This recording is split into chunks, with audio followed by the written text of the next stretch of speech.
Aquarium কিনে আনছি, এক সপ্তাহ হয়নি।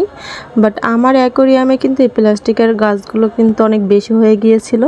আমার এর আগে যে অ্যাকোরিয়ামের ভিডিওটা ছাড়ছি এক সপ্তাহ আগের কথা, তো ওইখানে গিয়ে তোমরা দেখতে পারবা অনেকে আপুরা অনেক ভাইয়ারা কমেন্ট করছে যে আমার অ্যাকোরিয়ামের ভিতরে মানে আমার এই জারটার ভিতরে নাকি প্লাস্টিকের গাছগুলো অনেক বেশি হয়ে গেছে। আর এইগুলোর জন্য কিন্তু অনেক সমস্যা হয়, অক্সিজেন পায় না, তারপরে মাছগুলো মরে যায়, মানে অনেক সমস্যা। আমি যে গোল্ড ফিশগুলো আনছি, গোল্ড ফিশের জন্য কিন্তু অনেক পানি লাগে। একটা গোল্ড ফিশের জন্য নাকি আমি নেটে দেখছি যে 40 কেজি মতো পানি লাগে। তো আমার এখানে 2টা গোল্ড ফিশ ছিল, সেহেতু কিন্তু এই জারের ভিতরে বাঁচা অসম্ভব।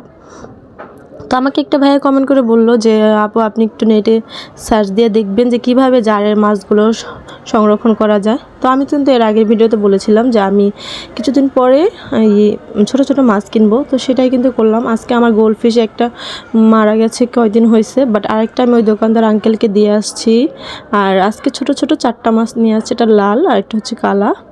তো এখানে আমি কিছু জীবন্ত গাছ নিয়ে আসছি, একটা গাছ 5 টাকা করে নিছে। আর ওই যে এইটা দেখতে পাচ্ছ, এটা 10 টাকা নিছে। তো এই গাছগুলো কিন্তু দেশে পুকুরে সচরাচর পাওয়া যায়, বাট এখন ঢাকা শহরে কই পাবো, কিনে আনতে হলো। এগুলোর জন্য কিন্তু গাছ অক্সিজেন পাবে আর ডিম পাড়তেও সুবিধা হবে, এর জন্য আজকে এই গাছগুলো কিনে আনলাম। তো দেখতে পাচ্ছ মাছগুলো কত ছোট্ট ছোট। তো মাছগুলো কিন্তু আমি অ্যাকোরিয়ামের ভিতরে দিয়ে দিচ্ছি। আর মাছগুলো কেমন হয়েছে অবশ্যই কমেন্ট করে বলবা তোমরা। এখানে আমি ভাইয়াটাকে বলছিলাম হোয়াইট আর ব্ল্যাক কালার মাছ দিতে, বাট হোয়াইটটা দেয়নি, ভুলে গেছে। তো তারপরে এই 2 কালারের মাছ কিন্তু নিয়ে আসছি। তো যে ভাইয়া আপুর কমেন্ট করছিলা, তারা কিন্তু এই ভিডিওটা অবশ্যই দেখবা আর দেখে অবশ্যই ভালো ভালো কমেন্ট করবা। তো তোমাদের জন্যই কিন্তু আজকে আমি ওই মাছগুলো চেঞ্জ করে এই মাছগুলো নিয়ে আসলাম।